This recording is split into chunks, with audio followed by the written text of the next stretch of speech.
पिछले वीडियो में हम लोग देखे हैं रिलेशन का डेफिनेशन और रिलेशन को लिखने का तरीका। इस वीडियो में हम लोग रिलेशंस को टाइप को देखेंगे।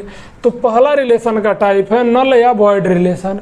नल या वॉइड रिलेशन वो रिलेशन होते हैं जिनमें कोई भी ऑर्डर्ड पेयर रिलेशन से बिलोंग नहीं करता, जिसका डेफिनेशन हो जाएगा no elements of A cross B belongs to are.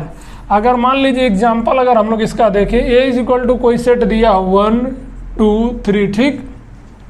अब अगर एक रिलेशन डिफाइन करें सेट ए में, R is equal to A comma B such that A plus B is equal to 9। अगर इस तरह का रिलेशन डिफाइन करें तो ए और बी की हम लोगों को इस सेट से ऐसी वैल्यू लेनी है जिनका सम 9 हो। अगर हम लोग सबसे बड़ी इस वैल्यू इस सेट में 3 है, अगर 3,3 ले लें तब भी उनका सम 9 नहीं होगा, इसलिए r इज इक्वल टू 5। तो जब कोई भी एलिमेंट रिलेशन में ना आए तो वो रिलेशन नल या वॉइड या फिर इम्पटी रिलेशन होता है। इसके बाद हम लोग देखते हैं यूनिवर्सल रिलेशन। यूनिवर्सल रिलेशन में क्या होता है, ए क्रॉस ए के जितने भी एलिमेंट हैं अगर सभी एलिमेंट रिलेशन में आए हैं तो उसे हम यूनिवर्सल रिलेशन बोलते हैं। इसका डेफिनेशन होता है ऑल एलिमेंट्स या फिर ordered pair of A cross A belongs to R, यानी कि ए क्रॉस ए के सभी एलिमेंट रिलेशन आर से बिलोंग करते हैं।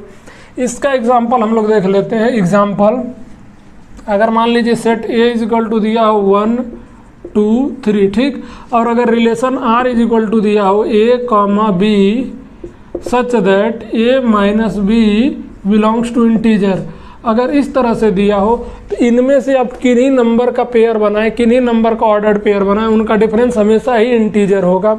या फिर इस तरह से दे दे R is equal to A comma B such that A plus B belongs to natural number. तो इस तरह से भी अगर ए कॉमा बी का इसमें किन्हीं दो एलिमेंट का ऑर्डर पेयर बनाएं, उन सभी का सम नेचुरल नंबर होगा। तो इस तरह से अगर इस तरह का कोई रिलेशन हो तो उसे हम यूनिवर्सल रिलेशन बोलते हैं। इसमें अगर हम ऑर्डर्ड पेयर लिखेंगे तो 1 का 1 के साथ आ जाएगा 1 2 1 3, फिर 2 का 2 3, फिर 3 का 3 के साथ, फिर 2 का 2 के साथ, तो सभी एलिमेंट का सबके साथ पेयर बनेगा। इस तरह के रिलेशन को हम लोग यूनिवर्सल रिलेशन बोलते हैं। और एक चीज़ आप यहाँ नोट करके लिख लीजिए, note sometimes null and universal relation is called trivial relation।